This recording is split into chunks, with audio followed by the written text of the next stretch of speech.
നമ്മളെ വീഡിയോ കാണുന്ന സ്മോക്കിംഗ് ഒക്കെ നിർത്തണം എന്ന് ആഗ്രഹിക്കുന്ന ഒരുപാട് പേരുണ്ടാവും. നിർത്തിക്കഴിഞ്ഞാൽ നമ്മുടെ ശരീരത്തിൽ എന്താ ഉണ്ടാകുക? ഒരു മനുഷ്യൻ ഒരു 10-15 വർഷം സ്മോക്ക് ചെയ്തു, പെട്ടെന്ന് പൊടും തന്നെ അയാൾ തീരുമാനിക്കുകയാണ്, നോ, ഇന്നുകൊണ്ട് ഞാൻ സ്മോക്ക് ചെയ്യുന്നില്ല. അങ്ങനെയാണെങ്കിൽ അയാളുടെ ശരീരത്ത് നടക്കുന്ന വ്യത്യാസങ്ങൾ എന്തൊക്കെയായിരിക്കും? മോഷൻ കറക്റ്റായിട്ട് പോകും. ഒന്നാമത്തത് കോൺസ്റ്റിപ്പേഷൻ ഉണ്ടാവില്ല. പിന്നെ അവരുടെ ക്വാളിറ്റി ഓഫ് ബ്ലഡ്, അത് പമ്പിങ്ങും കറക്റ്റ് ആവും. നമ്മുടെ ലങ്സിനെ പ്രൊട്ടക്റ്റ് ചെയ്യും. അത് ദേഷ്യം കൺട്രോൾ ചെയ്യാൻ വേണ്ടി പറ്റും. അപ്പോൾ എന്താ, ഉറക്കത്തിന്റെ ക്വാളിറ്റി കൂടും. കണ്ടോ ചിലർ പറയും സ്ട്രെസ് വരുമ്പോഴത്തേക്ക് എന്നാ പോയി ഒന്ന് വലിക്കാന്ന്. നമ്മുടെ സ്ട്രെസ് കൂടും, അതാണ് സ്ട്രെസ് ഉണ്ടാക്കുന്നത്. ദേഷ്യം കൺട്രോൾ ചെയ്യാൻ പറ്റുന്ന ഒരു ടൂളാണ് സ്മോക്കിംഗ് കട്ട് ചെയ്യാന്നുള്ളത്, അല്ലേ?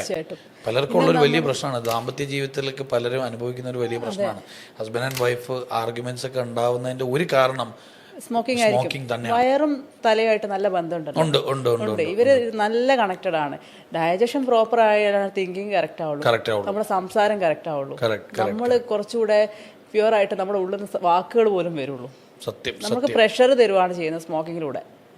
ചിലരെങ്കിലും അറിവില്ലാതെ പറയുന്നത് ഒന്ന് ബാത്റൂമിൽ പോകണമെങ്കിൽ സാധനം വേണം. അതെ, അത് കോൺസ്റ്റിപ്പേഷൻ ഉണ്ടാക്കുക ചെയ്യുന്നത് ശരിക്കും തിരിച്ചാണ്. തിരിച്ചാ സംഭവിക്കുന്നത്. ഒറ്റ സാധനം ലൈഫിൽ നിന്ന് എടുത്ത് മാറ്റുമ്പോൾ മാജിക്കലായിട്ട് നമ്മുടെ ബോഡി ട്രാൻസ്ഫോം ആവും.